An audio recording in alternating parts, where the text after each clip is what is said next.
Welcome to day 3 of the XB lift. So yesterday I was able to complete the all the front end stuff here. As you can see, it's got a pretty good stance now. There's a lot of room in that wheel well. So I'm probably about 4.5, if not 5 inches up over stock right now. All the spacers and everything went in well. I did have to lift the steering rack, and you can see some washers back in there. So those are the subframe drop kit right there. You got 2 inches front and back with those little blue kind of plastic washers that they put in between to help prevent corrosion between the different types of aluminum there.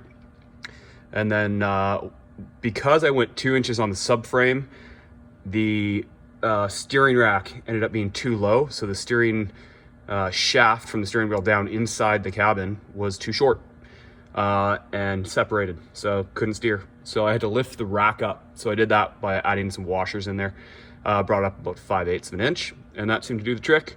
Ultimately, what I'll probably do is modify the steering shaft inside the car, go get one from a wrecker and try and lengthen it by like 2 inches, and then drop that steering rack back down. We'll see how it holds up though. So the other thing is, once I got this all together yesterday, took it for a little test rip, my ABS system was kicking in, as was my traction control, and the car was just kind of going mental. I couldn't drive it. It was anything over about 15 miles an hour. The anti-lock brakes in the front would start kicking in, and the car would dive left and right, depending on which brake was grabbing. So I left it here for the night, just got here now, and then disconnected the battery and drained it completely.